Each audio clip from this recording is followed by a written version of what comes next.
Qubit, I did not sleep. I have been up all week thinking about light. I did warn you that one would keep you up. You said light feels no time at all, that it's born and arrives in the same instant. I did, and every word of it is true. But how can crossing the whole galaxy take no time? That is exactly the right thing to lose sleep over. So I want to ride one, hop on a beam of light and see what it's like. Ah, and that wish is where the real strangeness begins. Why, what happens if I try? The closer you chase light, the stranger the universe gets, until it can't happen at all. Can't happen. I thought you said nothing's impossible in space. This is the one speed the universe guards more closely than any other. Okay, now I need to understand this even more than I need sleep. Then let's chase some light, carefully. Vega and Qubit, and the light that never ages. Start with what you already learned last time. The faster you move, the slower your clock ticks. And near light speed, that clock nearly freezes. So what happens if you go all the way? Actual light speed? Take the rule to its very edge, and the clock doesn't just slow, it stops. Stops completely? Completely. And that frozen clock is the whole secret of what light feels. So light is just your rule pushed as far as it can go. Light lives at the edge the rest of us can only lean toward.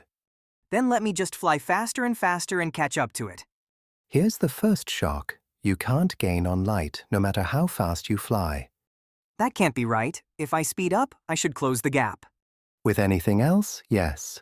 But light always races away from you at the very same speed. The same speed no matter how fast I'm already going? 300,000 kilometers a second, and every observer measures that exact same number. A race car doesn't do that. If I chase it, it gets slower relative to me. Light refuses to play along. It hands everyone the very same speed. That feels like it should break something. It does. It breaks our comfortable idea that time is the same for everyone. Wait, is this why clocks slowed down last time? Now you're really thinking like a scientist. Time bends precisely so that light speed can stay the same for everyone. So light's the boss, and time does whatever it takes to obey. Okay, but what if I had the most powerful engine imaginable? Push harder and you'll creep closer to light speed, 90%, 99%. See, I'm nearly there. But each tiny bit closer costs wildly more push than the last. How much to actually reach it? More than everything in the universe could ever give, an endless amount. So the last little step is the one I can never take. You can forever get closer and never ever arrive. But why does light get to go that fast and I don't? Because of one difference between you and light, you have mass and light has none. Light weighs nothing at all? Nothing whatsoever, and anything with zero mass is required to travel at light speed. Required? It can't even slow down? Light can never speed up, slow down, or rest. It only ever does the one speed. And anything with weight is stuck below that line forever. Mass is the toll that keeps you under the limit and keeps your clock ticking.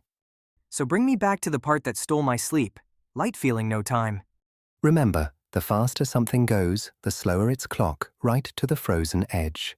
Light sits exactly on that edge, so its clock never ticks even once. Not one tick the whole way across space? Not one, for the beam, leaving and arriving happen in the very same instant. So a beam that traveled for 1 billion years. Felt none of it. Zero, whether the trip was 1 second or 1 billion years.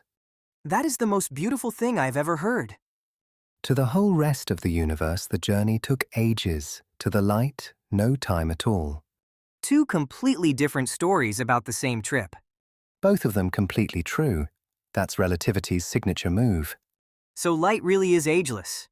A beam is exactly as new when it lands as the instant it was born. The oldest thing in the sky, and it never got old. Now, I have to be completely honest with you about one thing. Uh-oh. Is the beautiful part about to get complicated? You can never actually ride a beam of light, not even in imagination, really. But you just told me what light feels. I told you what our own rule predicts right at its edge, not a diary the light keeps. So light doesn't really have a little clock or a point of view. It doesn't. No time for light is where the math points, not a stopwatch on a photon. That's almost stranger than if it did. Far stranger, the edge is so extreme that a rider simply cannot exist there. Okay, so it's a true glimpse, not a ticket. And if that hasn't bent your brain enough, there's a second half. My brain has room for exactly one more thing. At the edge, it isn't only time that vanishes, distance shrinks away too. The distance itself gets smaller the faster you go? Space along your path squashes flatter and flatter as you near light speed. So right at the edge? The gap collapses to nothing. For light, there's no distance to cross at all. No time and no distance? In that limit, the whole journey folds down to a single touch. Here and there become one. So from light's side, the universe is basically flat. Pressed into a single instant with no gap to cross, the edge you can only lean toward. The fastest traveler there is, and in its own terms, it never goes anywhere. Which reframes something you already know from our very first trip. That we see faraway things as they used to be because light takes time to arrive. To us, that light is an ancient messenger, years, even eons, on the road. But to the light itself, it left and arrived in the very same breath. So let's line them up. What we feel versus what the light feels. Moonlight, 1 second to us, and nothing at all for the light. Sunlight, 8 minutes to us, still nothing for the light. The nearest star, 4 years to us, and not an instant for the light. Andromeda, 2.5 million years to us, 0 for the light. And the oldest light of all, 13 billion years to us, and still, for it, no time. Every rung climbs for us and stays flat 0 for the light. No matter how far, light always arrives exactly as young as it left. The whole history of the universe, carried by messengers who never aged a second. Every photo of deep space is a letter that felt instant to write and to deliver. I will never look at starlight the same way again. That's the reframe. The sky is full of ageless travelers. Okay, the sleepless week was worth it. I should think so.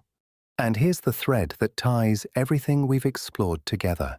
One stubborn fact runs underneath it all. Light speed is the same for everyone. And to protect that one fact, Time had to stretch, clocks had to disagree, and distances had to squeeze. so all the weirdness about time was really about light the whole time. Every strange thing we've met is the universe keeping light's speed sacred.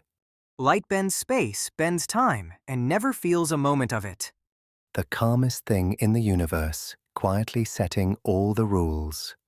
So when I look up tonight, You're catching light that crossed the whole universe and never aged a day to do it. ageless messengers arriving all the time just for us to notice. That's the quiet miracle overhead every single night. Okay, so nothing in the whole universe can ever outrun light. Nothing moving through space, no, but space itself has a trick up its sleeve. Wait, space itself can move? Next time, the universe is stretching and it can carry galaxies apart faster than light. You cannot drop that and fly away. Nothing breaks light's rule, and yet the whole sky is running from us anyway. If your brain just folded in half, same. Subscribe so you're here when we unfold it. Riding a beam of nothing all the way home. See you out there, explorers.